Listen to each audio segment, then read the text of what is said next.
Hi, this is Chris from OuiCommunicate, and today we'll be talking about the best possible method to learn French.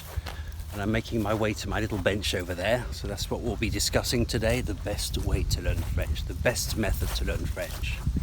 So here's my view on the question: whichever way you choose to learn, there's no perfect method. That's the answer. There's no perfect method. Whatever you choose, you're going to miss something. What you win over here, you lose over there. There's always a trade-off, and that's just language learning. For example, there are a lot of people who want to speak at all costs. They want to speak first, and that becomes their priority. But again, what they win over here, they lose over there. And I'll explain. Very quickly, they want to learn to say je m'appelle whatever, j'ai 34 ans, their age, j'aime la musique.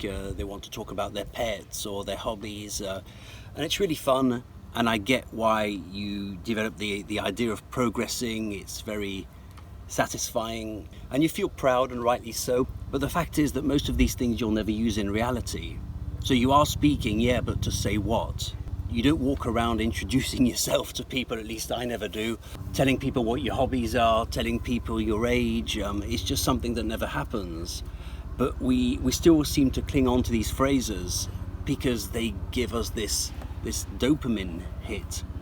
Dopamine, I should be saying, dopamine hit. Learners who want to chat at all costs might sign up to something like italki and find themselves a chatting partner, a conversation partner, but you start practicing, you start to make sounds and you chat in French, and I understand that it really feels good because I used to be an instructor on italki and I know what happens on italki.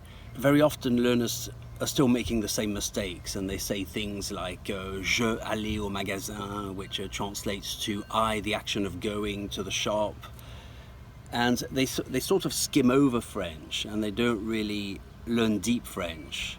It's the sound, the communication, the message becomes more important than proper learning.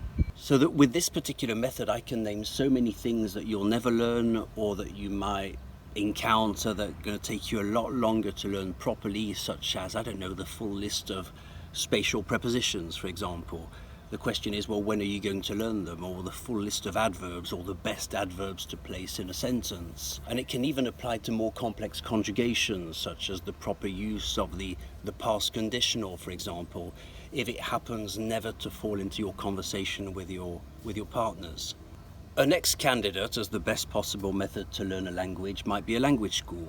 A lot of people use language schools, and I'm not personally much in favor of them, so my opinion is biased. Typically what happens is you join a group, you go to the classes, you learn things like counting, talking about your pets again, telling the time, describing your favorite food and things like that, because it's made to accommodate the group. And a lot of these language schools, they throw around terms like the CFR levels, the A1, A2, B1, B2, as if it had any sort of relevance, because it doesn't. You might even get a little certificate at the end, but the fact is that a lot of these programs are really hobby classes in disguise, that they're dressed up as formal learning. And very often you end up moving at the pace of the group. Pronunciation errors go uncorrected.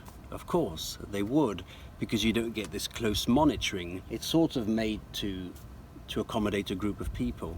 And of course, I mean, this being said, you will learn something. You're not going to learn nothing at a language school. Let's not exaggerate. But to me, the main difference is, are you a speaker or are you a learner? Are you a student or are you a speaker? And to me, this seems to be the main divide in language learning. And here's what I mean.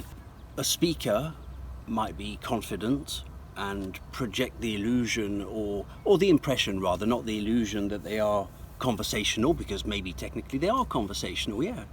I wouldn't say that they're not. I mean, if you're able to hold a conversation, you are technically conversational. We can agree on this. However, and I said that what you win over here, you lose over there. A student of the language, like a person who really studies the language deeply, can eventually build towards real speech and real conversation. So to recap my whole take on language learning, you might call it my philosophy, I think that essentially you have two options. Option one, speak now learn later, which I find is a lot harder, because once you develop the satisfaction of speaking, it's a lot harder to backtrack and relearn the grammar or the correct conjugation, which you'll have to anyway, or the full list of adverbs or prepositions and things like that. So speaking now is motivating, it's fun, but also let's be honest, you pick up bad habits, and a lot of them, if they're not closely monitored, you will hit a wall, because everyone I've ever met, and it's not a criticism, but everyone I've ever met who was conversational in French always had to backtrack and fill in those gaps, the holes that they had in their game. For example, I don't know how to use feminine adjectives, or how to use this tense or that tense, or there's always something, or a specific sound they couldn't do, or they were stressing the wrong syllable and no one had ever told them. Even the most advanced speakers of French always have to backtrack, and that's a lot harder to do psychologically, but also, I don't know, just factually, it's just boring, isn't it? And the second option, as I see it, is learn now, learn correctly, and speak later. Because if you think about it, and this is what I did in German, well, you do have the ability to speak anyway. You do have the ability to communicate, so that's not really an obstacle, is it? So you can learn alone, or in a textbook sort of way. You develop a solid foundation in French or whatever language. You develop deep skills. Of course, the gratification is a lot slower, and it does take more discipline. But you build a deep understanding of French, a deep command of French. You can always speak later. You have your whole life, or whatever is left of your life, to speak French. But you can always speak later. You can't always learn later, I don't think. So yeah, to wrap up this video, I think it's a complex question. You have to look at it strategically.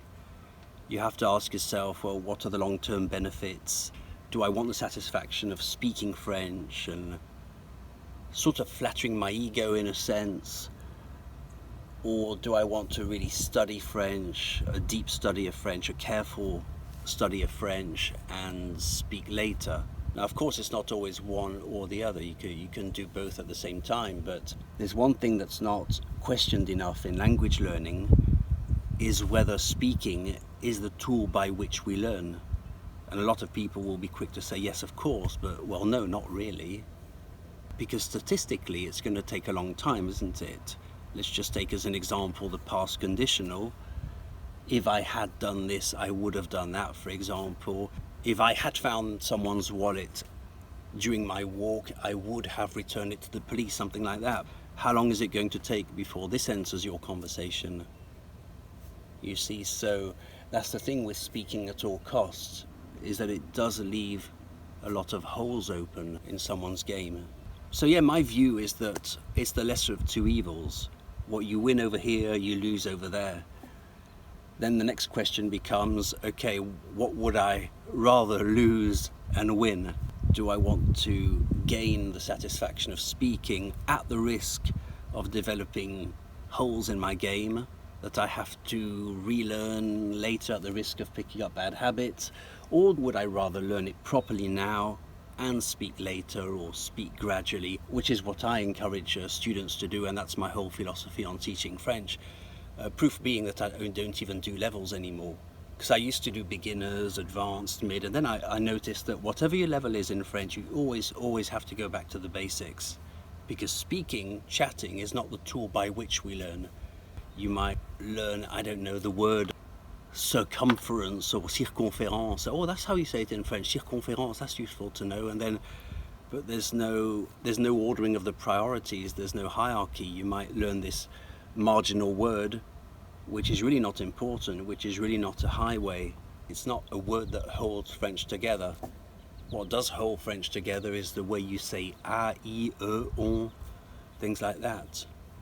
Okay, well, I hope this was useful. My name's Chris from OuiCommunicate. I coach adults in French. Thanks for watching. I'll see you very soon in a French class.